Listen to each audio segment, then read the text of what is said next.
Hey everybody, and welcome to another episode of Up Your Alley. This week we are talking about Jake's recommendation for me, which is Internet Comment Etiquette on YouTube with host Erik Hofstede and my double rec for Jake, Ben from Canada's YouTube channel and his side project, Business District, and their new EP, Lyra, available right now on Spotify. We're going to get into that. Jake has some new info on a mystery we fell into last week, and we're going to talk a little bit of Elden Ring and the DLC. Jake, you ready? You found out Erik's last name? Yeah, it's on the wiki. I had no clue. Well, we'll figure it out.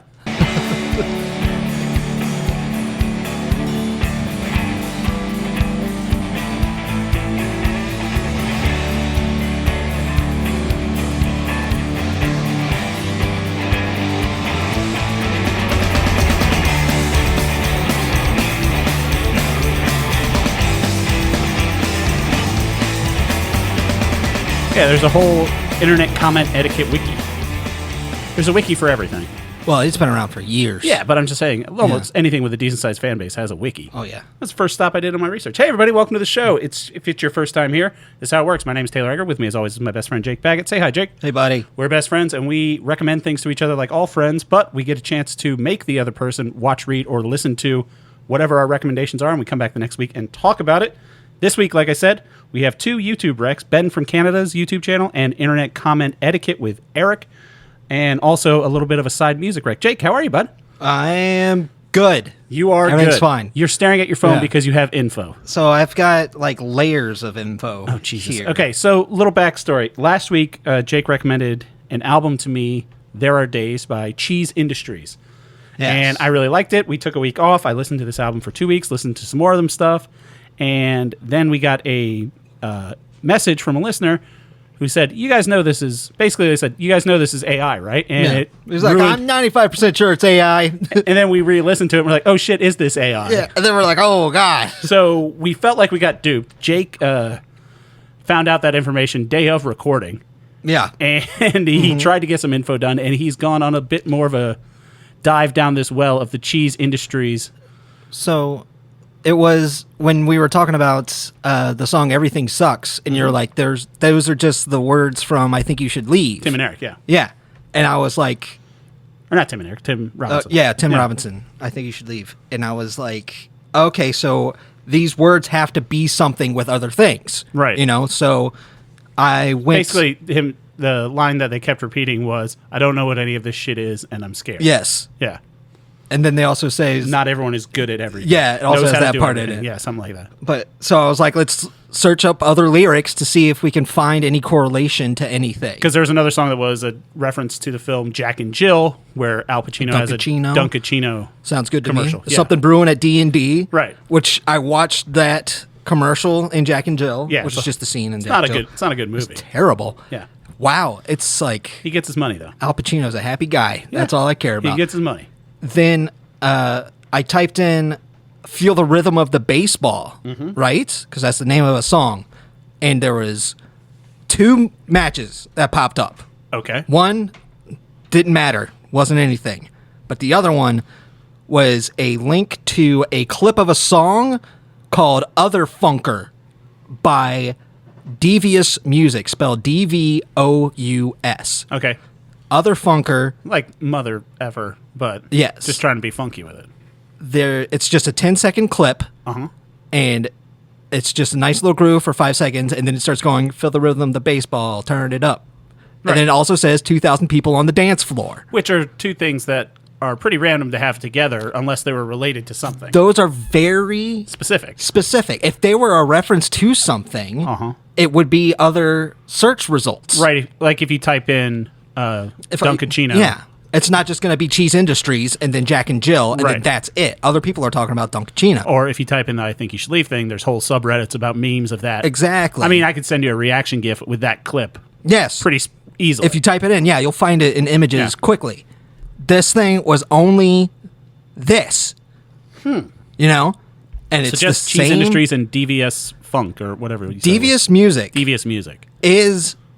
I went to his... Facebook. It was a Facebook link that it is. And this song right now, as I'm looking at it, it says it only has 4 views and 1 like.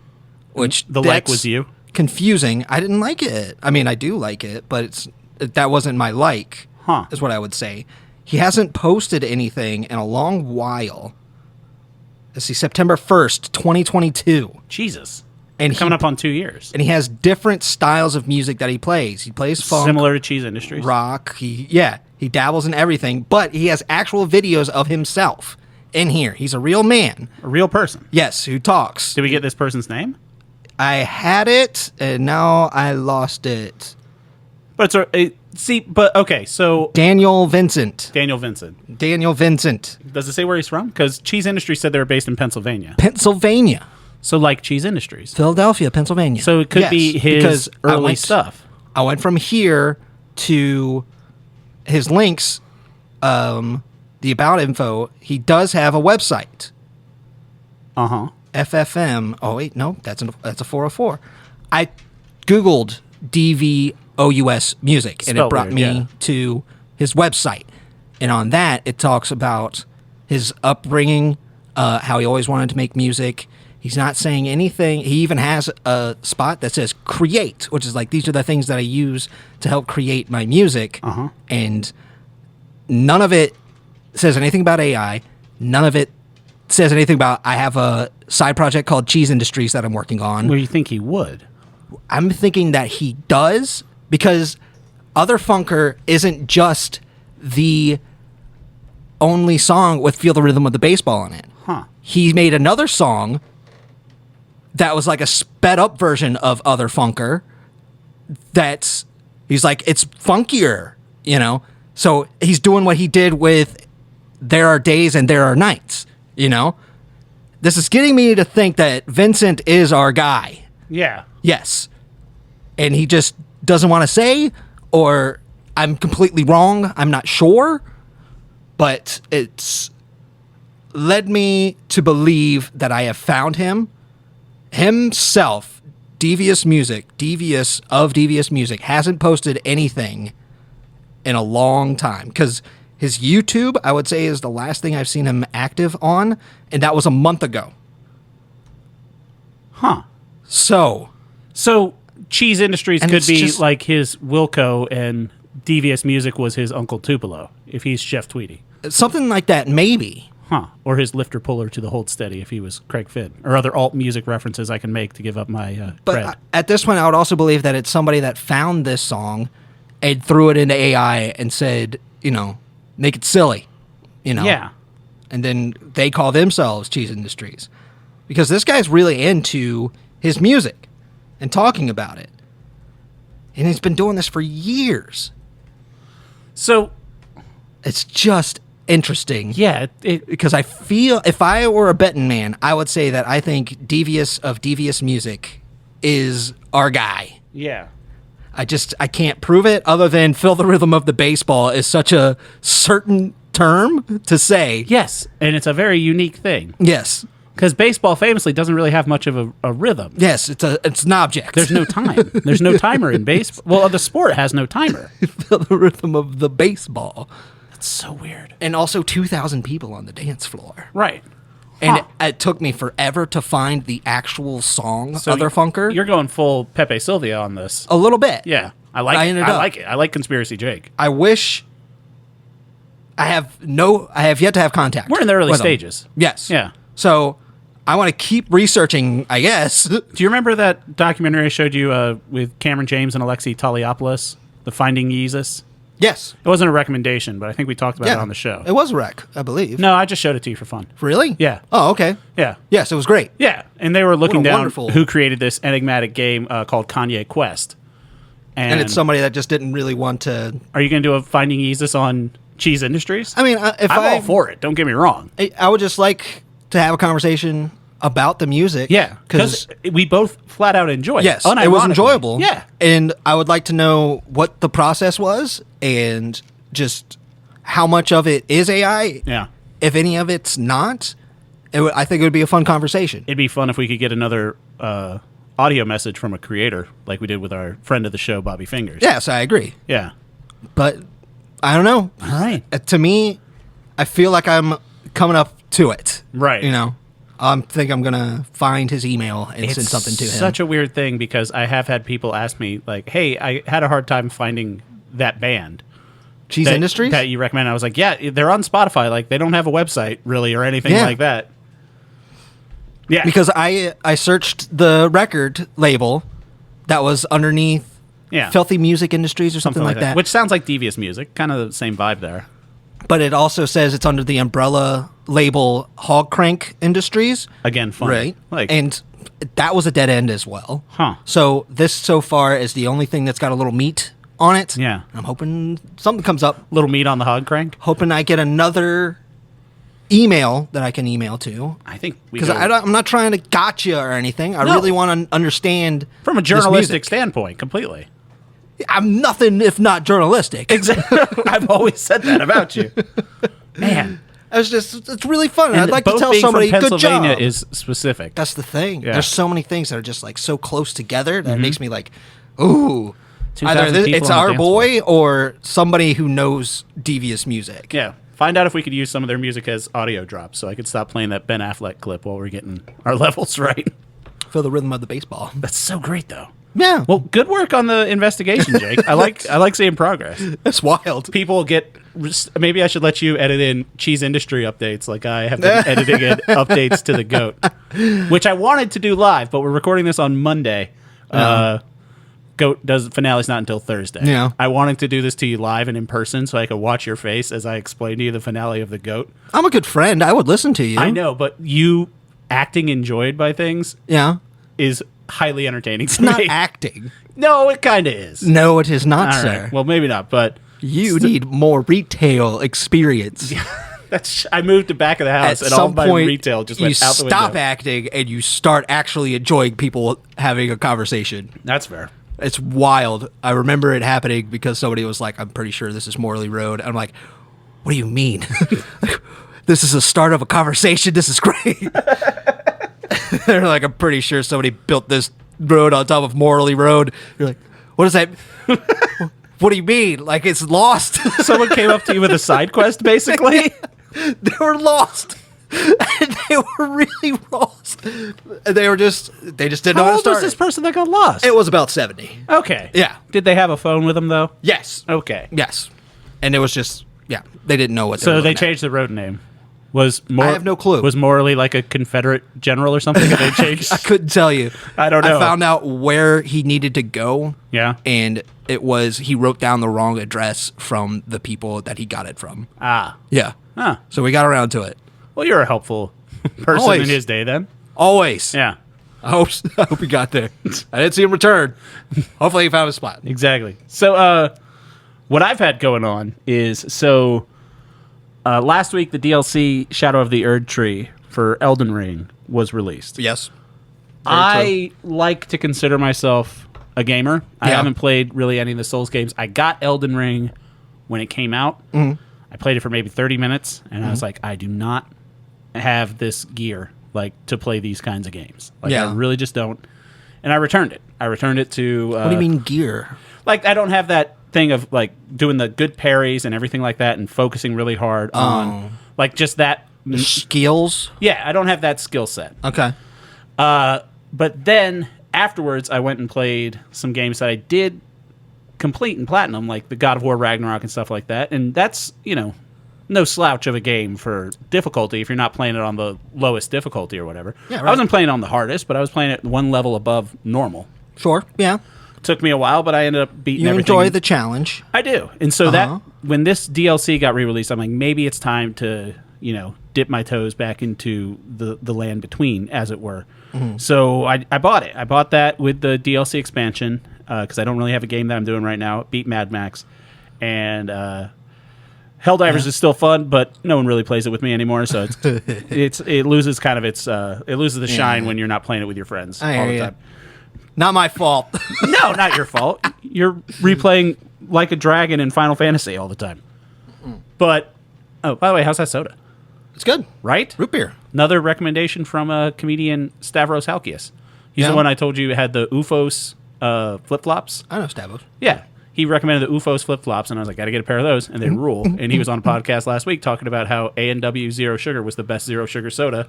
And I was like, he looks like a guy that has done the research. No, he does not.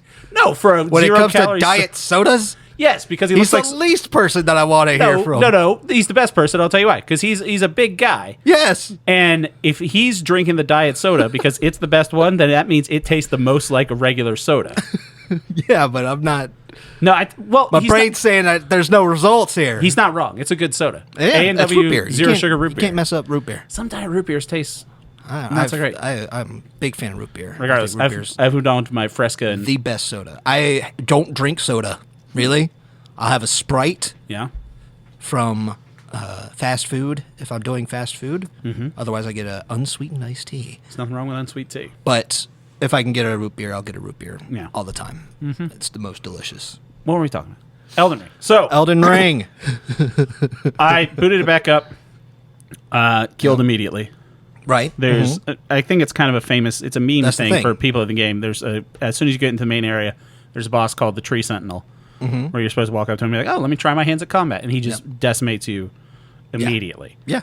And I was like, okay, let's go to YouTube. And one of the first things they say is, don't try to fight that guy right off the bat. Here's some side stuff you can do, everything like that. And I'm really trying my hardest. So how many hours did you put into Elden Ring? 40, 50 hours maybe. Did you? And you didn't beat the story? No. But you had fun with it. Absolutely. It's a fantastic game. Yeah. I don't really beat these games because How many of the Souls games have you played? Like Bloodborne? I played Dark Souls, Uh-huh. Dark Souls 2. I didn't play Dark Souls 3. I played Bloodborne. I played Sekiro, and I played this game. Huh. I think Elden Ring. The closest games that I've played in this genre are probably the Star Wars games. The Jedi Survivor Fallen and Order? Jedi Fallen Order. That's the game that I'm playing right now. Fallen Order or Yeah. Survivor? And Fallen Order. I beat Survivor, and I actually enjoyed it. Yeah. I'm playing Fallen Order. Survivor's the second one, right? No, Fallen Order is the second one. Oh, okay. And I'm playing that now. Huh. And it is... It's fun. I mean, they're doing a good job. See? Making me actually care about these characters. About the Star Wars? About the Star Wars. Maybe you want to watch The Acolyte? I think it's just because Cal is just like He's a great character. he's just a really good guy. Yeah. He's like doing it. And the small little blue guy is cool too. Grease? Yes, Grease is a he's very funny. cool guy. Yeah.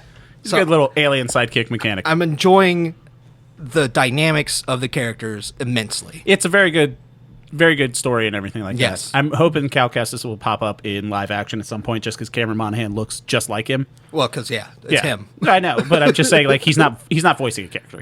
It's him. Yeah. But with Elden Ring, I'm still running against walls. So I wanted your advice. My advice for a game like this is if you're running into a wall, you just go to a different direction. This game isn't about following any type of way. There's no correct way to go, But the story is... You could finish the story, but you can't finish the story if you can't beat the people. Right. There's two ways you can go about it. You could start learning the attack patterns and working around it and then just using your skill, or you could level up. And learning the attack patterns, that's what reminded me most of God of War, because the last couple bosses when you're fighting like the Valkyries, and in God of War Ragnarok you have the Berserkers that you have to kill. And that was literally, I beat God of War Ragnarok when I had COVID and I was in a room for 5 days. Kind of went a little crazy. Yeah. And I was just watching YouTube videos like, this is this attack, then he does this attack. Yeah. And it was literally just probably a 20-minute fight of just knowing the patterns and having to do it like flawlessly or they destroy you. The fun thing about this game is don't get discouraged when you die, because the whole point is that you're going to die a lot and lose progress a lot. But you can still beat people without leveling up, and that always feels good. But you could also find somebody like the Tree Sentinel who kicks your ass at the beginning, and then you go level up, find a weapon that you really dig, and you're starting to really understand how to play through it, and you go back to Tree Sentinel and you're like, what now, bitch? And then you put them in this place, and you're like, that feels great. There's definitely a cathartic feeling in beating these bosses. So is it the type of game, like, in theory, you see speedruns of Breath of the Wild and Tears of the Kingdom where people are like, I'm going straight to Ganon with a stick. Mm-hmm. Is it that type of game where you could just run straight to the boss if you wanted to? Yeah, if you want to fist fight through the entire game, yeah, you can do that. Jesus. You just got to have the skills to pay those bills. Yeah. I don't got it. There's giant ogre things walking around, and they just destroy you. I got two-handed. I got a sword in one hand. I got a mace in the other, and I jump attack with them. And that's been immensely helpful in Yeah. getting through a lot of this stuff. But I'm at the point where I just get burned out Right. after a while. It's not that the game's bad. It's just that my attention span isn't good enough for Yeah. stuff like this. It's a game that I'm going to go back to probably when Erdtree drops in price and everybody moves on. I feel like I want to go back into Sekiro because I didn't give that game a fair enough shake when I was playing it. And Miyazaki's saying his next game he wants it to be more like Sekiro. Right. And like I like that idea.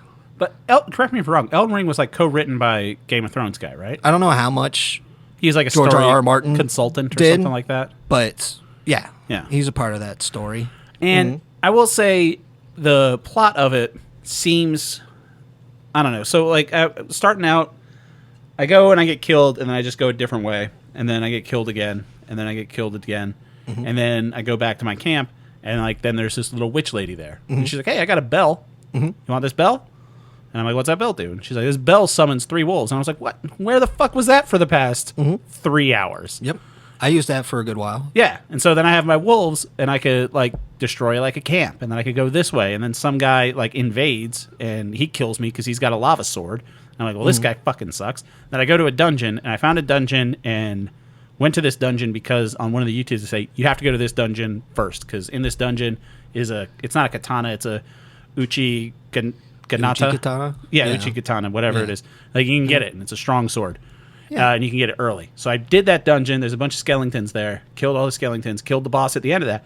Felt really good about myself. Hell yeah. And then got that uchi katana, and I was like, nice. And I was like, you don't have the dexterity for this yet. And I was Yeah. like, you son of a bitch. So now I have to up my dexterity. And right when I was getting frustrated with that, just trying to get the runes, not die, because you lose all your loot right when you do it. Then I get back to it, and my little maiden girlfriend is there, and she's like, "Hey, you want to come to this safe round table place?" And I was like, "What? How am I supposed to? I feel like I'm not doing anything, and the story is just kind of progressing around me. A little bit.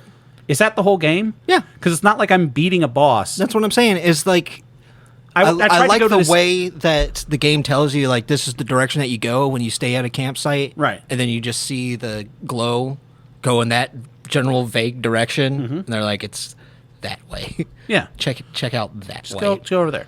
And I do like the So when you go that way, I would say when you run into people that you see, exhaust their conversation. Just Right. keep talking to them. that's some I think it's Gamer Ranks, I think is the YouTube channel. Ranks with an X at the end. Yeah. And he does like before you buy things. And he did a before you buy for the DLC. And like the first thing he said for the DLC is like, you have to get through a lot of the game just to get to the DLC. Yeah. And a streamer that I watch, Ryu Car, he was playing the DLC, and he goes into it, and he's like, "Oh, I'm playing my character that's so leveled up, and apparently everyone's just getting destroyed in Yeah. the DLC." What's the creator of the game's name? Miyazaki? Miyazaki. He's apparently completely unapologetic. He's like, if you think my Yeah. game's too hard, fuck off and don't play my game. Well- which I don't know how I feel about that attitude, because I do like there's a lot of things in games now where it is accessibility and trying to make the game playable by everyone. So Yeah. I do appreciate games like, and I exploit that sometimes. Like when I did God of War, they said if you mess with the color blindness settings while you're looking for things, and you say like interactables are red, everything else is white, then when you're looking for shit, it's easier to find stuff. Yeah. So I mean, that's kind of using the accessibility as an exploit to beat the game. Yeah. But this game has fucking nothing, and I'm not 100% sure how I feel about But that, because I it does, would be interested though. in the story. It does have. No, the accessibility setting is get better. No. It's level up. Right. It's, But to level up, you need to kill a whole bunch of things and get but better. you could go out, kill that camp, and then come back. So it's grinding. It's the Star You Wars can grind if you want. It's a South Park Warcraft episode where they're There's- killing pigs. There's in the a forest. dragon that's out in the land that's asleep that you can kill it, and it'll give you something like 20,000 runes. It's a sleeping dragon that you kill. Yeah. Where's that? It's somewhere out in the place. It's spooky, hard to get to. Oh. Not really hard to get to, I but opened there's up a chest. bunch of dragons around. I opened up a chest and it took me to a mine filled with like Yes. these crystal I goblin love guys. that. No, I was stuck in there for like fucking Me an too. hour. Yeah. And this like overseer with a bunch of hands kept coming down. Yeah. And murder. I was trying to sneak past all these weird crystal I just guys. ran out. Ran. I did that too. Yeah. Except I kept trying to run up. Apparently, you have to run down out of the mine. just keep. Yeah. If you run into a roadblock in one direction, start going the other. So, The whole thing is you get 2 steps forward, and then you get hit in the head with a lava mace. And then you might get 1 step back, but you just keep going. Just keep taking your steps forward. I think. And then eventually you'll see that these things start clicking in your head. That some people jump up for their jump attack. They can hang in the air for like a half a second. And then that just messes up your rhythm. You start picking these things up. The rhythm of the baseball. Getting that rhythm of the baseball. Yeah. And then 2,000 people right out on that dance floor. Nothing to you. You know what I mean? All right. It's something that you think I should keep plugging away at it? If it's something that... It's very satisfying to... If it's not when I killed that one boss, you, that first boss in the... I think it was the untouched... or something the catacombs. Death-touched catacombs, where I found the Uchiganada. Yeah. And when I beat that boss, it took me 3 or 4 tries. Yeah. And I felt really fucking good afterwards. Yeah. And then I was making some progress, and someone said something. I met this little girl in a shack, and she said, "You trying to go up to that castle?" I'm like, "I guess I am now." And I go up there, and there's just some big fucking dude, ugly man with a staff, like a big ogre guy that comes down and talks to me. He's like, "Yeah, you're not fucking going there." And I was like, "Aha, I just beat this boss. I bet you I will go up there." And then just, nope, he's going to knock the fuck out of you. So I'm going to plug away at it for another week. I would say if it becomes frustrating to the point where you don't want to play it, then absolutely move on. Honestly, to be completely honest, it is a bit of an ego thing for me. Yeah. Where it's like, I'm a video game player. Yeah. Like, I will play video games. Like, I'm good at certain video games. Yeah. But there's games that, I'm not good at. You're touching the same buttons. That's what frustrates me.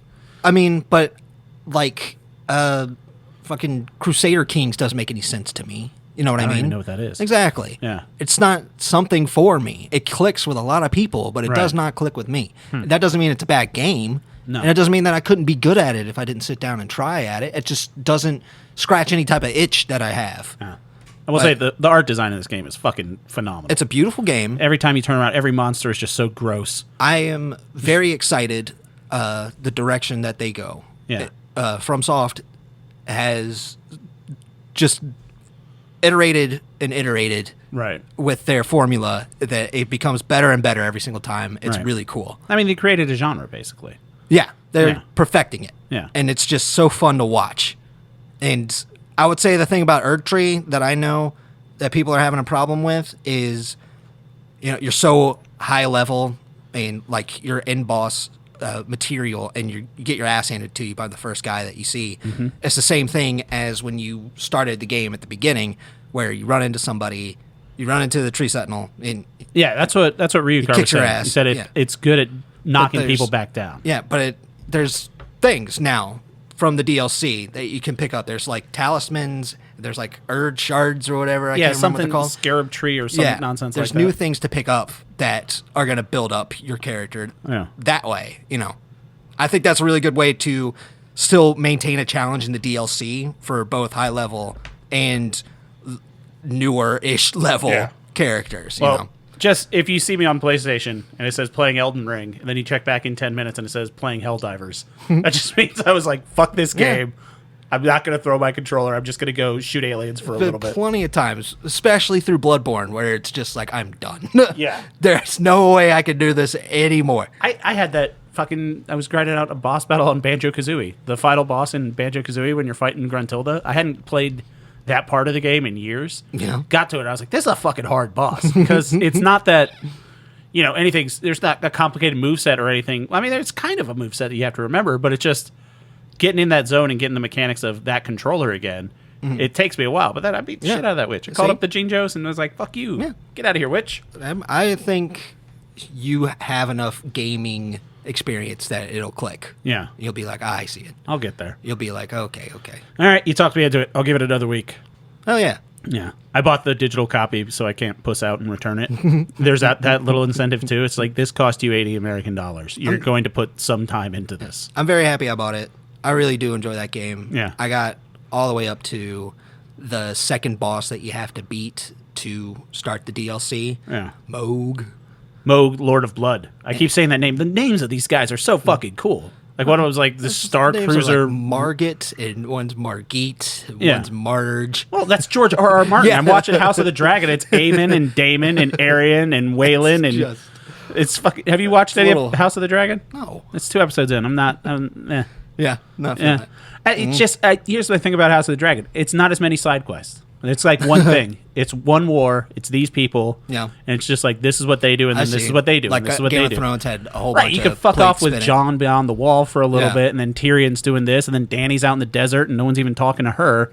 Yeah, so yeah. it just kept it a little more entertaining. I can see that. And also, speaking of television shows, I finished all of Shoresy, all 6 episodes. Jake's only 3 episodes in, so we won't talk about it this week. We will talk about it next week. I say this, spoiler-free review from me, Shoresy is a better show than Letterkenny. Not that I don't like Letterkenny. Letterkenny is an amazing show. I like it. I love everything about Letterkenny, but Shoresy, I don't know how Jared Kisa, the guy that created both of them, his acting, his writing, the direction of the show, the storytelling is top tier. I think it's one of the best shows on television. Saying that completely unironically. I would say it's one of my favorite shows. The fact that this show isn't talked about more. There's 3 seasons. There's 6 episodes apiece. I have such a hard time getting anybody to try and watch it. You don't have to watch hockey to like it. It's based on hockey. You don't have to have seen... In fact, I would say you're probably less prejudiced of this show if you haven't seen Letterkenny. Because Shoresy in Letterkenny is a joke character. You never see his face, and he talks about banging the hockey players' moms, and that's his whole character. Yeah. And then he's in this, and he actually has emotions and goals and all the stuff you're supposed to have for storytelling. And it's an incredible show. I'm pretty sure I said it was better than Letterkenny after the 2nd season. Yeah, I thought it was, but this was... I think after the 2nd season of Shoresy, they still had 1 season of Letterkenny that they put out. Yeah. The last season. Ended really well. Yes, it did. Absolutely. Letterkenny's a 9. That's a great show. 9.7 out of 10. Shoresy's just a 9.8. Like, both of them are incredible shows. So we will be talking about Shoresy next week. Absolutely. It's available on Hulu. Sure. Everyone should watch it. There's, I mean, it's 3 hours a season. Yeah. Or no, less than that. It's 2 hours a season. Because it's 6 like 22-minute episodes. Oh. So it's like 6 hours of TV. Watch it all. It's fucking incredible. Yeah. Can't wait to get Jake's response to that. All right, so let's get into... I'm enjoying it so far, that's for sure. Oh, yeah. It's... God, he's fucking good. Fucking love Dolo. Dolo. Absolutely. Dolo pops up on Instagram Live just, like, smoking weed and talking in French, and I just watching him. I'm like, he seems like such a fun guy to be around. I like the truck commercial where they're trying to do it, and then Dolo does it. He goes, knock. That's really fun. Everyone watch Shoresy. All right, let's get into our recommendations for this week. Let's talk about my thing for Jake first. So I recommended Ben from Canada is the YouTube channel, youtube.com at Ben from Canada. His band, Business District, has their album Lyra available on, or maybe it's Lyra. I think it's Lyra. I don't know. Lyra? Or that's available on Spotify. So, how I found Ben. Ben is an editor for one of my favorite YouTube channels, Mr. Sunday Movies. He edits a bunch of their videos, some of their ongoing things, and every now and again, Ben would put out his own video on that channel where he would talk, like they would be talking about a Star Wars thing, and then he would have his own take and just be like, hey, this is what I think. And James, the guy that runs Mr. Sunday Movies, would be like, yeah, man, put that on my channel. Eventually, Ben started doing his own things. The one I recommended was the most recent one that came out 3 weeks ago. It was just called The Vibes of Interstellar, a movie which Jake, I didn't know he hadn't seen, but Jake hadn't seen. He's also got videos just scrolling through, one about her, one about the bear, a great one called The Good of Boba Fett, where he says the good things about the book of Boba Fett, which a lot of people didn't find any of them. He has a very funny video essay called Too By, Too Furious about how gay the Fast and the Furious franchise is. It's really... Here's what I really like about it, and it kind of fits in with your rec for me, the internet comment etiquette, is there are a lot of people that just shit on everything. And that's its own, market. We've talked about it before, and it's hard to tell sometimes the people like that are doing it performatively, and sometimes I think people just start believing their own bullshit and actually just hate on it. Like, what's the fucking asshole? The critical drinker, that guy. He was going off about The Boys recently. That sounds familiar. Yeah, he's a Scottish guy. He just hates everything. He's one of those just manosphere dickheads that everything sucks.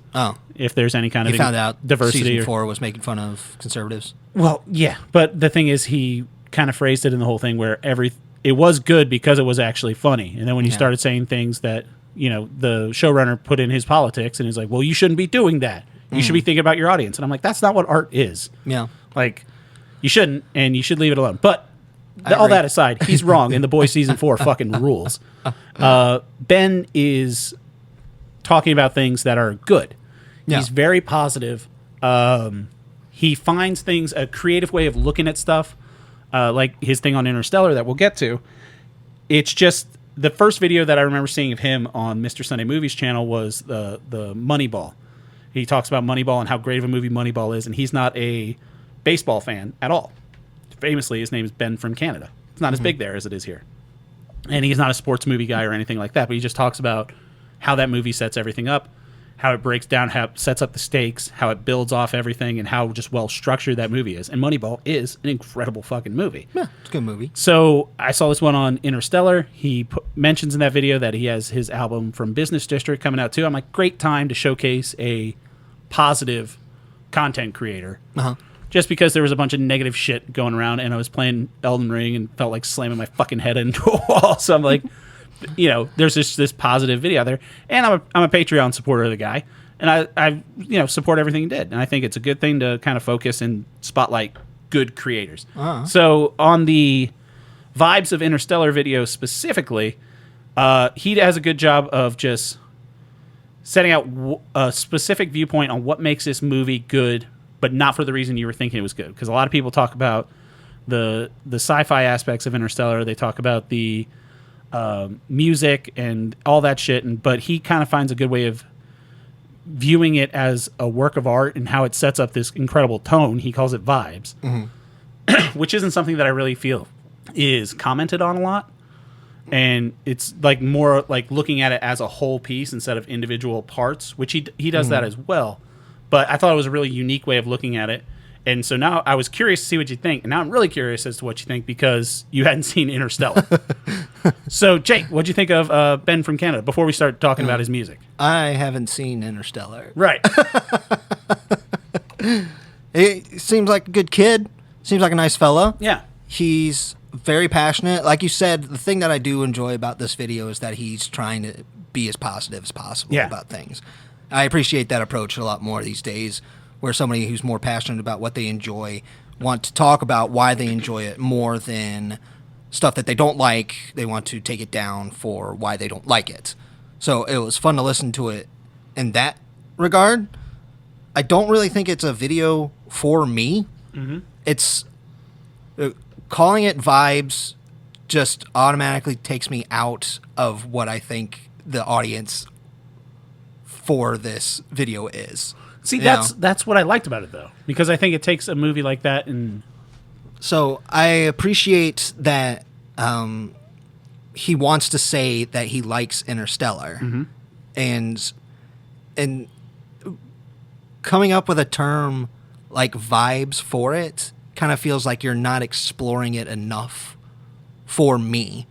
You like the hour and a half deep dives. Yes. Yeah. I like the things that are like, hey, I just went insane and I made a spreadsheet about, the movie Ghostbusters. Kind of like the Dan Olsen shit we talked about last week. Which is James Rolfe. That stuff is fascinating to me because it's, getting into the person, the creator a lot, as well as what the subject matter that they're speaking about becomes enjoyable. What I came out feeling is he has great points, really nice points. Yeah. It's like, I like the characters and how they work. I like how they worked IMAX aspect ratio into the story. Right. The nuances of filmmaking, because he's a bit of a filmmaker himself, because like I said, he's an editor, but he also has one short film that's on his YouTube channel. And I think he has an eye for things like that, because he spends a bit of it pointing out the aspect ratio going from IMAX to whatever the standard ratio is, which is something I wouldn't notice. Yeah. But when he points it out to you, it's one of those things like, how didn't I see that the first time watching this movie? Sure. Yeah. It's you can tell that he really cares about it, and that's not, it doesn't feel like it's just like he wanted to put out a video for the week. You know, it's like no, he puts one out like every couple months. Yeah, he's like, I want to talk about Interstellar because it's something that people aren't talking about that I actually think is a good movie, and I enjoy that. And I also enjoy that he comes up with his interpretations, and even though I don't like agree with them myself, I do appreciate that he came up with them. You know, I can't tell him that he's wrong about these things. Where he's like talking about the aspect ratio. He's like, it feels, you know, claustrophobic. It feels closed in. It feels more like smaller. But then IMAX means big. You know, the music with the home C.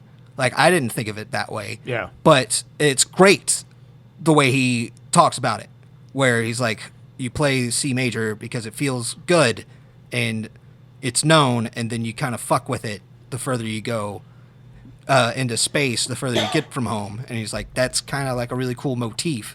And I'm like, that is a really cool motif. That's what reminded me, him as a musician, reminded me of when Dan Olson was talking about James Rolfe as a filmmaker. He's like, because this is something I know about. And just being able to take that, because I know a little bit about music theory and stuff like that. And just having an expert break it down, that's something I'm 100% always for. That's something that's really cool. I mean, I think one of the ethos of the show is if you're into something, we'll listen to you talk about it, no matter what it is. That's what I would say. I do enjoy this video, because he's clearly, you know, passionate about creativity, and absolutely, I'm 100% behind something like that. Yeah. I don't think I'm going to watch another one of his videos unless he does a movie that's pretty peculiar for me. You need to go back and watch his one on Her. I mean, I already really enjoy Her. No, he really if he has a enjoys good Her, too. thesis. Yeah, it does. On, well, like, what is it about? Is it just about how he likes her? No, it's not just that. It actually goes back to a bit more of the music stuff as well. Yeah. And just video or movie structure and plot structure and how it's broken down. And why I think the video is actually called Her is the best movie ever. Oh. But his Boba Fett one as well, what I talk about, the big thing with him is just focusing on positive things or trying to find positive in something. Yeah. Which we'll get into with the other guy. Some of the videos are hard to find, that sort of thing.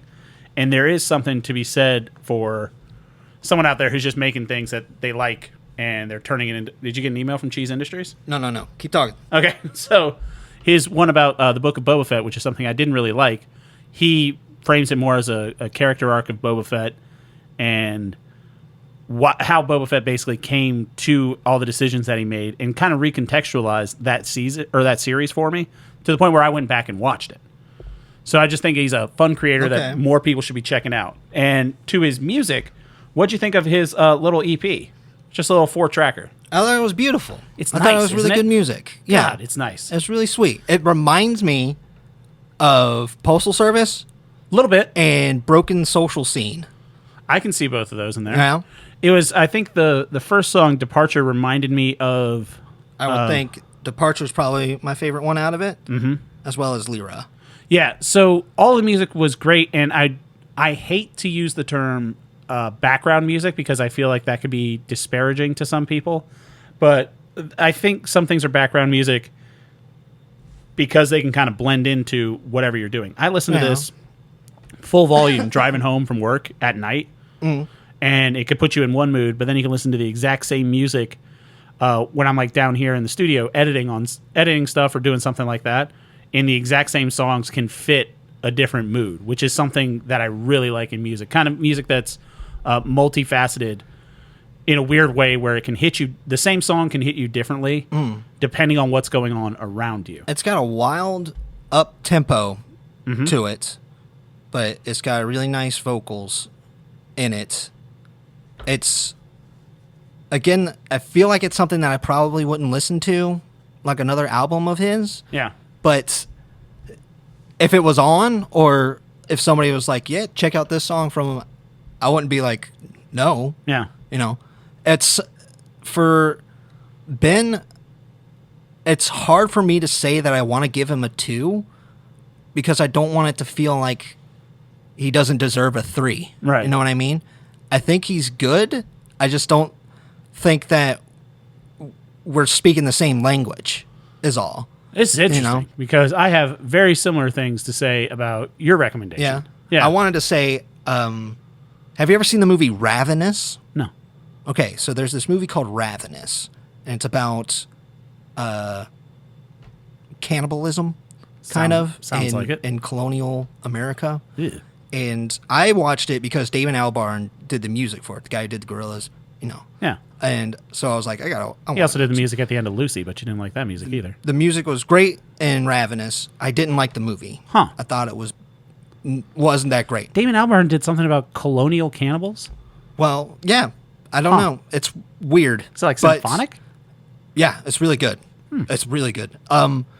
But one day on my YouTube, a guy called Atun Shea Films made a video that was popped up on my recommendation called "Why Ravenous is the Greatest Movie Ever Made." Right? Yeah. And I was like, "How can you say that?" When I walked away being like, "This movie was not good." Yeah. And he makes great points like throughout. It was really fun to listen to him to the heard point of this where movie. I backed away going, I still didn't like that movie, but like I could see why somebody would absolutely love this movie. Interesting. Yes. Huh. Because this guy, Atun Shea, he also does things where he like dresses up as Civil War soldiers and like has conversations with themselves. Blue or gray? Both sides to Yeah. have like that conversation. He's one of those guys. He's way more interesting than that. Yeah. Yes, he's not a South will rise again type of guy. Oh, good. He's We've got enough of those around here. He's fascinated by the Civil War more than anything, and that's why Ravenous means a lot to him. But there's also so many things about himself that he sees in Ravenous that is just like I didn't see any of that because I'm not like a vegetarian or I'm not sexually cannibal. confused, and so he's like I saw these things, and then you're like, oh, I see them now. So, like, I got that from Ben from Canada, but it didn't get those underlying things that I love, themes. This movie's from 1990? Yeah. 1999. Guy Pearce. I've never heard of this movie. Guy Pearce is great. David Arquette's in it? Yes. David Arquette is probably the reason I didn't like the movie that much. Really? He feels like a comedic relief out of nowhere. In a colonial cannibal movie starring David Arquette as the it's a comic relief? weird Yeah, that movie. seems like an odd touch. Yeah, that's a weird movie. Huh. But it's when you listen to him talk about it, and he's like, the themes are there and they're great. Right. I was like, I did not see those, and now I do, and that's incredible. Ben seems like he has that about these movies. Yeah. I'm just not vibing with what he finds. You know what I mean? Huh. It's great that he found it, but it's just not something that's really grabbing me. That's fine. You know what I mean? So, like, 100% recommend Ben from Canada. Yeah, definitely. He's definitely worth a follow. If he decides to talk about Karate Robo Zabugar or something like that, I'm gonna be watching it. If he Yeah. finds a weird movie that I enjoy, Right. and he has a take on it, I'm gonna be interested in his take. That's All right. for sure. But other than that, I really don't think I'm gonna be kind of finding him. Right. Yeah. All right. Well, let's get on to also again the album is by his group Business District. It's Yes. called Lyra. It's on Spotify. And I'd recommend everywhere that else. too. Yeah. So both recommend that. So let's get to Jake's recommendation for me. Another YouTube channel, Internet Comment Etiquette with Erik. That's at Comment Etiquette on YouTube. Jake, why'd you send this my way? I was sitting with my roommate, and we just need something to watch, and Erik just made a new video, and I was like, oh, watch Erik's video. And he's like, I don't know who that is. And that sounded weird to me, because I've been watching him for years. He's been around for years. He's the Salvia guy, Yeah. remember? So, I mean, like, he goes back over a decade. Yeah, it says on his wiki that he was formerly known as mayor of Big Money Salvia City. Big Money Salvia. Yeah. And it's so when he was like, yeah, I didn't know who that is. I was like, oh, great. We get to watch some Erik. So I showed him a lot of Internet Comic Etiquette. We're enjoying it, having a great time. And I was like, I don't think I heard Taylor ever mention No. Erik. Never seen this guy And I was before. like, he's in his sphere. He just doesn't know who he is. So it'd be fun to introduce him to him. So, okay. So yeah, the whole premise of the thing is he's reviewing stuff that he finds online and goes to the comment section, and the whole basically the premise of it is he's showing people how to leave internet comments, but it's pointing out funny. stupid subsections of the internet. He's not showing you how to make good comments. No. He points out weird subcultures of the internet. So his most, and I will say this, looking over his YouTube channel, a lot of these thumbnails I have seen popped up on my For You page. Yeah. I never clicked on any of them. It's a weird thing to me if something looks too much like a YouTube thumbnail. Yeah. It kind of turns me off a little bit. Yeah. I'm in the same boat. Yeah. I know what where you it's mean. like the big up close eyes and everything like that with text on the side. Yeah. And I know. White outline. Yeah, Well, fucking just Mr. Beast all that has stuff. a whole Yeah. social media platform where it works. I mean, you can't argue with the numbers. It works, but it just. It tells me that's being too manufactured. Yeah. And, The I don't number wanna touch one fast food chain in this country is Subway. Subway sucks. Yeah, Subway's just the because it worst. works doesn't mean that it's good. Yikes. But that being that aside, I watched his video that you recommended, or the most recent one when we recorded. Yes. Was internet comment etiquette videos while you're eating, Yeah. and then in the meantime he put out another one, Yeah. how to pirate Adobe products. Yes. So essentially, what he does in these is videos to watch while you're eating. It's just kind of a fake tutorial, essentially, which I like the premise of it. Yeah. I watched that one. I have notes. The ones that I watch, the videos to do while you're eating. Yeah. My only problem with that is Yeah. he's a big fan of Chef John. Yeah. And I have nothing against Chef John. I hate his videos. It's Yeah. as someone that cooks, I don't like his cadence. And he has a recipe for lasagna where he does eggs and ricotta. Eggs and ricotta should not be in a lasagna. Eggs and ricotta. The ricotta cheese mixed in with eggs as the filling. It's not how you do it. You make a good bechamel. You make a Parmesan Mornay, which is what I do. It's a much better lasagna. And anyone who thinks they're wrong, fight me and I'll make you a lasagna and you'll prove that I'm fucking right. You shouldn't be putting ricotta in lasagnas. That's just you me. can put ricotta in lasagna. No. Yeah, of course No. you can. Have I made you lasagna before? Yes, of course. It's fucking delicious, Yes, isn't it? yes, it There's is. no ricotta in that. Your swearing is off the charts today, When I'm brother. talking about food, I do get a little up in arms. But regardless of that, so I I just like didn't know about the egg. I like the That feels weird. for a binding agent because you Yeah. shouldn't be using ricotta. If you make a Mornay sauce or just a plain bechamel for that matter, you have the roux that's built in that helps with the consistency and the structure without giving you a weird grainy texture like the ricotta does. That's like neither here nor there at this point. But so the premise of the videos I like. It's interesting hearing you talk about Ben from Canada because I feel kind of the same way Yeah. about Erik. Cool. I get it. Uh-huh. And now that you're saying how old this guy, not old like old, but how long he's been How doing long he's this. been doing this, yeah. So there's this weird subculture of like internet humor that it just doesn't click with me. And I Yeah. think sort of like what we talked about last week with the angry video game nerd guy. Yeah.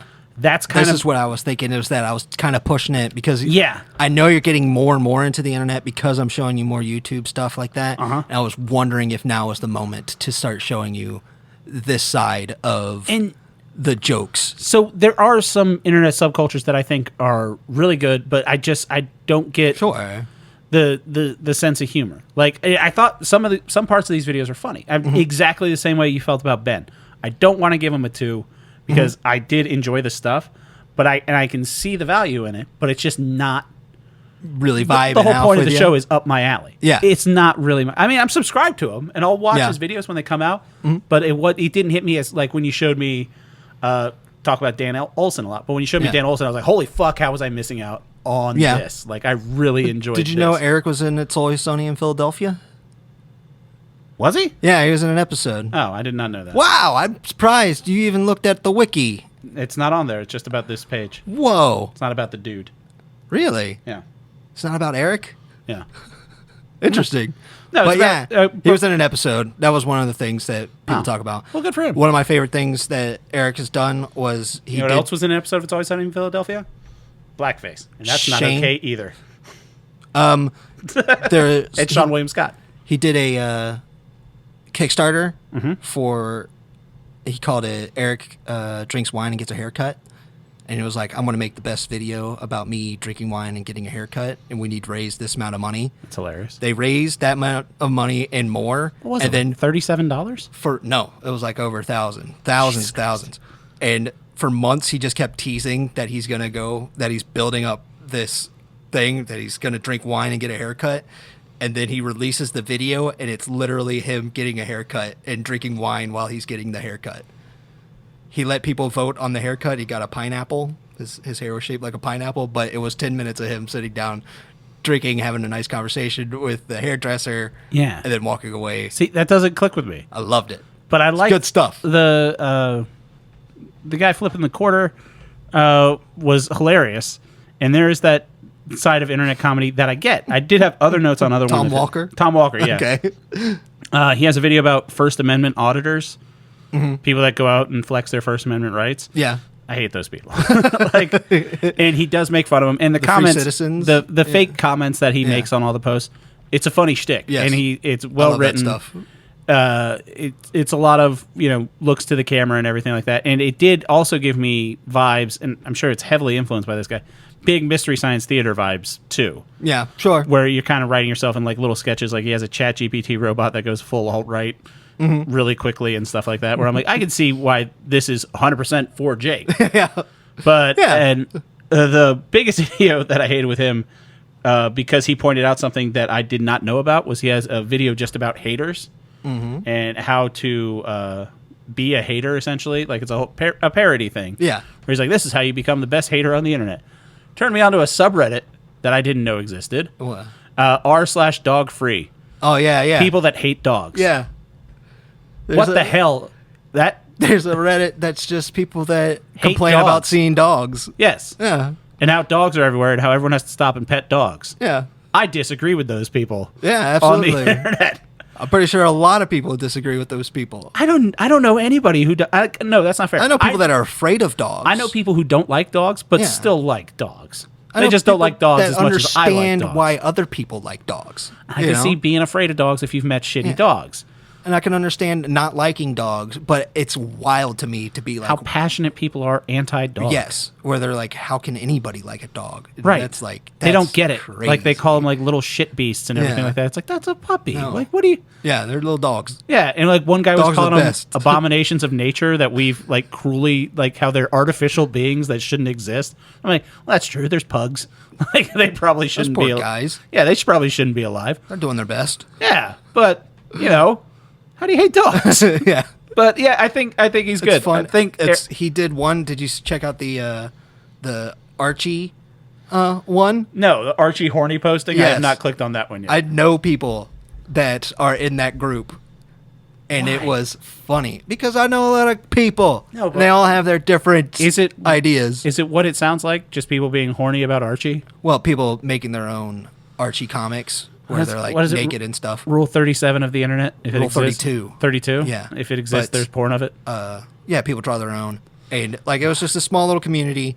And then Eric comes in and makes fun of them, and everybody's having a good time. Mm-hmm. But then like other people come in after the video, and they're all being assholes, and they're like, "Oh man, maybe Eric shouldn't have been here." So they had to make their own. Yeah, he does kind of hang a lantern on that sometimes. Like he'll pull up people that post comments. They're like, "Oh, I'm here to see Eric's comment." So he does have Yeah. that follow. All right, Yeah. Well, it's just sad that Eric's already got the joke out. You Yeah. don't have to go into this group anymore. They're harmless people. They're doing something really silly, and it is funny to make fun of them. Leave them alone. there are sometimes that could work out in a funny advantage. Like comedian Tom Segura on his podcast, he had a long running bit that Garth Brooks was a serial killer. You know? And people tied together all these things that when Garth Brooks was on tour, people would go missing and end up dead. And it got to the point that every one of Garth Brooks' Facebook and Instagram posts, people are posting just nonstop, like, where are the bodies, Garth? The families need closure. Damn. All this stuff about how Garth Brooks murders people. And that, to me, is kind of funny. That's the same. That's the different thing that I don't like. Why is that not funny? It's Garth Brooks. I don't like that. It's Garth Brooks. He's still a human being. Is he? He seems like he murdered a lot of people. See what I mean? You took the wrong thing away from this. Did I? Yes. Well, maybe I didn't leave learn a Garth lesson. Brooks alone. I'm not doing it. He's but the not fact doing that, anything wrong. Yeah. He's making music I don't like. That's it. Yeah. He could go ahead and drive a car. I don't care. Yeah. I'm not like, I should go and really ruin his life. No. People aren't ruining his life. They're posting They're like, silly can things. I just annoy him? What? Yes, And they're also, ruining it. To be fair, it's not Garth Brooks that's being affected by this. It's whoever Garth Brooks is paying to run his social media. Yeah, why do they deserve it? Because they're getting a salary. No. All right. I think people are still rude on the internet for the wrong reasons to the wrong people. Right. Dog free should be made fun of until it's gone. Yes. Because that's dumb. That's bad and weird. Well, I mean, I would rather talk to them and be like, why are you like I this? could introduce them to my dog. My dog's great. That's why I'm more interested. See, that's why I'm like, none of these people. It's fine to make fun of them. But then people go out of their way to make sure that they're like, hey, Garth Brooks, I don't understand the joke. So I have sent SWAT to your house. Oh, Jesus. Yeah, I guarantee it's going to happen. Yeah, probably. Yeah, because people don't understand jokes. And that's... those people and the kinda internet ruin is a everything. mistake. That's just what we're ending on. I'm pretty sure that's what I want to end this on. That's going to just be the last episode of this podcast. Be like, guys, we're shutting it down. The internet, we're going to find out who's really behind cheese industries. You And we're can't going to look be like, at something, you can't watch it and just laugh and then be like, that's fun.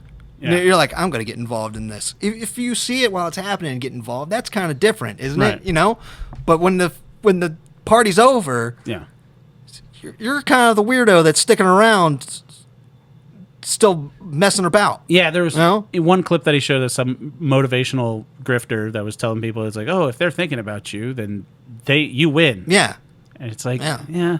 But then that goes with people that are just being, like I was talking about earlier, with people I can't tell if they're being performatively Yes. hateful or not. People realize engagement is engagement. And that's the Right. good stuff. That's why you like, comment, and subscribe. That's why you have to be an asshole on the internet, because you get people agreeing with you, coming don't in. have to be. And yes, it's the most financially viable No, I'm thing to be saying on the we internet. don't have to be. Oh, yeah, I'm saying, but if we wanted to make money fast, I forgot we're not making any money. yes, we have to go in. According to Social Blade, we're making anywhere from $40,000 to $2,000 a year. Mr. Beast's view stats has us at up to $200 in lifetime earnings, Holy! which I could tell you is not true. That would have been one person signing up for our BetterHelp code when we had that. And we did not earn that. That's funny. That's whatever. But yeah, you become an asshole. You get the people that agree with you coming in being like, yes, I agree with you. And then you get the other side coming in and be like, no, I don't agree with you. So you get two and that different just drives viewpoints up for the price of algorithm. one. That being said, And now you just sell them that weird stuff that they sell on X now, horrifying stuff that they sell on X now. yeah, X is weird. It's I'm addicted to it. I really need to stop. It but seems it's like really every hard. ad that pops up, I say, I don't want to see shit like They're this. so bad. Yeah. And Instagram and Amazon nails it for me every time. That's how I bought that box or that big set of Swamp Thing over there, because Amazon was just like, hey, Swamp Thing's half price. And I'm like, God damn it, Amazon, you did it again. I'm going to buy all the Alan Moore Swamp Things. Yeah. X is just Yeah. It's nothing really for me there. Yeah. No. Whatever. Yeah. If something's good enough on X, someone will screen cap it and put it on Reddit. So And then I'll find it there. what we come down to is both of our recommendations are something that we both understand why Right. we each other like it. It's just not up our alley. I feel like this is the error in this podcast, Jake, is we're just Why? going to grow and just be like, no, I get why you like this. Yeah. And I think it was fine, too. It just wasn't really my thing. I Whereas, would like, think that the whole reason that we decided to this put mics in podcast front of started us with me just going, fuck Twin Peaks. Yeah. You're wrong. Yeah. And by the end, we're just like, I mean, I I'm guess it gonna was go ahead good. and I don't say- really get what David Lynch was Yeah. going for there. Yeah. Ben I'm going to Affleck's go ahead great and say actor. that it's my influence on this podcast that has gotten you to mellow out about Yeah. being so negative. But if it weren't for me, you wouldn't hate Graham Hancock so much. I wouldn't have, paid attention to him. Yeah, I just added a little more hate into your life. No, not at all. Here's the thing that happened is I I was started like, to hate Graham Hancock. What That's is what happened. this? Yeah. And then I never showed you. I wanted to show you the Mini Minute Man. Oh, no, the little geologist guy with the Yeah, the younger guy with 23-year-old guy. curly hair. He's like, this is why that's wrong. Yeah, Yeah. he's popped up in my algorithm before. Gosh He's good. darn it, he does a great job. That's a guy that's like He's fun. passionate. Speaking of things in the algorithm, have you gotten any more of the Dirt Man? I haven't listened to it, but he's been showing up on it. The Dirt Man's Very coming a fun song. Dirt Man's coming to get you. And I got to understand a joke on social media because somebody was singing the Dirt Man song. And I was Yeah. like, I know what that is. You're in on the joke with the Dirt Man. I'm here for it. Yeah. Yeah, it was a fun song. Yeah, well, it is fun. All right. Well, thank you everybody for listening to the show. Be sure to listen or to subscribe and leave a comment. Let's start Our subscribers count keeps going up. Yeah, we're at I think we just broke 5,800. This is crazy. I mean, it's something. Someone's listening. This is crazy. Comment. Start a war in the comments. Let's do something. Yeah. As we make it money how somehow. Some people think we're making money. Mr. Beast thinks we made $200. Mr. Beast is a poor businessman. Or maybe that's like just his motivation. Like you see like the sales motivation guys on Instagram. They're just like, if you don't wake up in the morning and sell 15 cars, Yeah. then what the fuck are you doing with your Yeah. life? Mr. Beast to us, it's just like, guys, you should have made $200 Yeah. by now. We're like, but we didn't, Jimmy. I don't know what we're doing wrong. But yeah, subscribe to us on Instagram and TikTok and all that stuff. If you know anything about cheese industries, reach out. Please, or what's the guy's name? Daniel? Devious Music. No, Daniel. Oh, I can't remember his name now. Fuck, he's gotten Oh, to it's us. already all ready. Regardless, we'll go back and listen to it. Yeah. Yeah. Show me. Contact us. That'd be wonderful. What else did we learn? Yeah. Ben from Canada's great. Yeah. Internet Comment Etiquette's great. Yeah. Listen to Business District on Spotify or wherever you can find it. I'm going to stick out with Elden Ring. Yes. I'll let you guys know what's happening with the goat. Well, you may want to wait on Elden Ring because I got you a gift. So this is the point of the show where we find out what we're going to do next week. All right. So There you go. It's an Amazon package. I got you a gift. It's something. I don't like how long this is going to take me to open. All right, so I should have opened it. I was wondering that honestly before the podcast started. It's not. I opened it, but There it is. Oh, it's a video game. Yeah, I got you a video game. We've talked about it before. Guardians of the Galaxy. Yes. And it was something that this was an Amazon purchase. As in Amazon was like, "Hey, this is on sale." And when it popped up, I was like, this is something that I talked to Taylor about. Yeah. But I didn't I think at tell one point him to it was play it. on PlayStation Plus, and I Yeah. thought about it, and then it got taken off, and then I forgot. Yeah. Yeah. Might have been. But it was a game that I really think, as far as video game go, it shouldn't be overlooked, but especially for you. Really? I really do think that this game is going to vibe with you Do you very think it's hard. going to hit me like the Mad Max game did, where I'm like, how the fuck didn't I play this? Like, this game's Yes, great. absolutely. Awesome. I'm all Because for it. you're then. like, Guardians of the Galaxy. And you're like, it's not James Gunn. But then you play it and you're like, wow, like, this is great. Right. I would say the very first thing that I was thinking about was Star-Lord. I was like, this guy's annoying. Mm-hmm. And then I kept playing the game, and I was like, I love him. Huh. He's annoying as shit, but I love him. All He's right. like a Yeah. good guy. I'm always down for a new game. So I was like, I want you to play it. And it's just, I don't think we're ever going to get a game like this again. Really? You know? Because Now I'm intrigued. I would love a second one. I don't think that's ever going to happen. And I just don't know if they try to do a formula like this again. That would be wonderful. IDOS But- did this? The Tomb Raider people? Yeah. Huh. Crystal Dynamics? No, I don't IDOS know. Yeah. Montreal. But, IDOS? IDOS? Whatever it is. yeah, IDOS, I believe. But it's a game that, it's very special. It's a very, very special game. Really? It's a game where it feels like they gave a development studio an opportunity. They're like, what could you do with this franchise? And then a brilliant writer came up. So With a in great the, story. in the same vein as the Batman Arkham Asylum, the first one, where they're like, "Hey, do you Very guys- much so. Very much so. What can you do where with this? they handed it to Rocksteady, and Rocksteady was like, we got a great got an game. idea. We got great game mechanics, great story, and great world, and just great performances. Yeah, all of it came together and clicked so well. Do you only play as Star-Lord? Yes. Oh, but the rest of the guys are in it. Yes. Huh. Yes. And it's just And it's not in the Marvel universe, the cinematic universe. no. Okay. And it's just it's very, very special. I'll check. I think Yeah. when this game came out, what turned me off of it was that shortly, I think after this, that Avengers game came out, and everyone shit on that. Yeah. So I kind of figured this was the same. I think what they Thing. do really well is keep it single player. And So it's more in line with like the Marvel Spider-Man game. almost because it's a squad based game. Okay. You go out with the Guardians of the Galaxy and you tell them what to do. But the thing is, you're Star-Lord, you know? You're not the perfect leader and nobody wants to listen to you. So it's kind of hard to get your team together sometimes. I'll check it out. It just works so well that I really do think you'll enjoy it. Nice. All right. Well, thank you, buddy.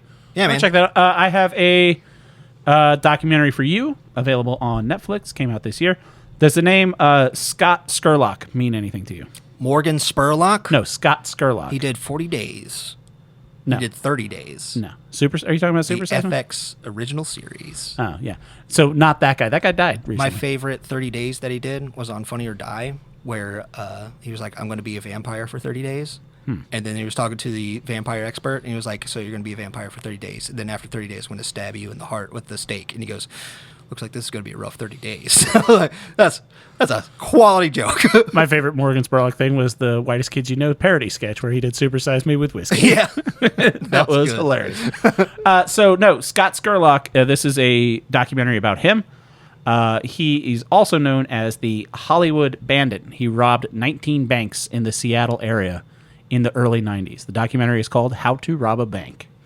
In the early 90s? Early 90s. I was a baby. In Seattle. I was there. Grunge, baby. Nirvana was there. I was probably watching the news at the time being like, Mama, what is that? No, you probably weren't because it was like a Seattle thing. And we're Or not from more there. like, Mom, put on Seattle news, please. I'm sorry, what's going on KTSN or whatever the fuck is out there? Because their stations start with K's, you bunch of weirdos.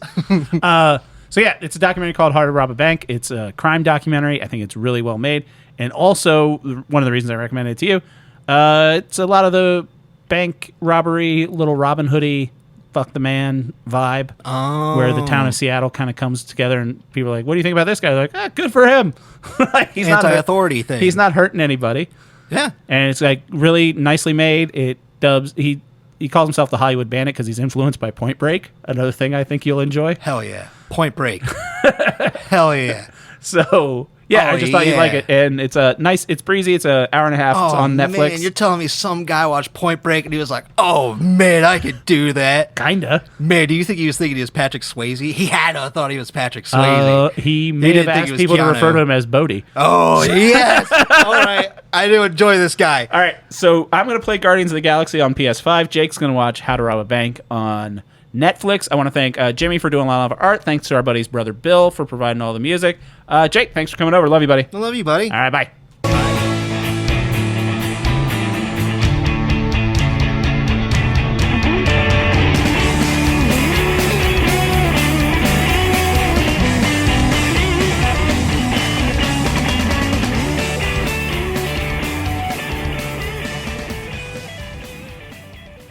Sure, it's fine.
So you remember how you used to buy an album and it would have like a secret track at the end?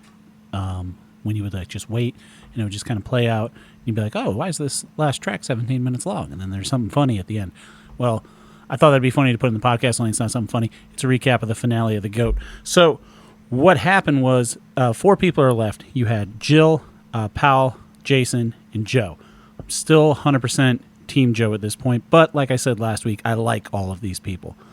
Daniel comes in, and he's like, all right, there's one final showdown. It's a mix. It's kind of like a double dare situation where you go from station to station, and you're doing basically challenges from everyone. The twist on this is whoever loses this is getting eliminated right then. No vote, no nothing, out the door, kick rocks. So they go through all the things, go through the challenges, yada, yada, yada. Joe wins first place in that, and I'm just like, yes, Joe, this is a home stretch, buddy. You're going to win this whole thing. Jill gets taken out. Sad to see Jill go, but, you know, she was kind of at a disadvantage a couple episodes back. She had hurt her back, pulled something. She had to wear like a back brace for a while, so she was hurting. Sad to see her go, but she did it with a good bit of grace and everything, and wished everyone the best. So we're down to just Joe, Jason, and Pal, and next day comes in. Tosh's big thing is it's the final vote. Whoever's going to win it all is going to win it all that day. They bring back all of the other 11 contestants that had gotten voted out, and the finale is just going to be they get to vote. The 11 people get to vote, and whoever gets the most votes out of those 11 wins the whole shebang. No final contest or anything. They have 1 hour to go and talk to everybody. So it's like montage of, you know, Jason, Pal, and Joe talking to everybody. Little recaps about what's going on. And, sorry, the dog just saw something and started freaking out. If you can hear a noise, we got air conditioning fixed, and I'm not turning it off because it feels nice now. So, they're talking to everybody. It seems like the editing has it look like Joe is going to take the whole thing. What is it, buddy? I think there's a mouse and the dog's seeing it. Sorry. It's like some punk rock record stuff. I'm leaving this in. I don't care. So it looks like Joe's going to do the whole thing. And it goes down, final votes. And first vote is for Pal. And Paula, like, she's great. Second vote, Paula. They need 6 to get them all. Third vote, Joe. Jason starts looking not so great. Fourth vote, Paula. Fifth vote, Paula. Sixth vote, Paula. She's got 5. She gets 1 more. She wins it all. Next vote, Paula. Paula takes it all. She's the GOAT. Turns out everybody but one person voted for Paula. And one person voted for Joe. Don't know who that is. I'd like to find out. So that's the end of the GOAT. Paula wins. And I got to find out what the dog is whining about now. You okay? Something under there? All right. My night just got a little bit more exciting. I got to catch a mouse. And so, yeah, I wanted to fill you in about the GOAT. Glad y'all liked it. Again, Jake's not going to hear this. So this will be our little secret. So thanks for listening. I think I like reality shows now. If you got any suggestions, send them to me, upyouralleypod at gmail.com. Thanks, guys.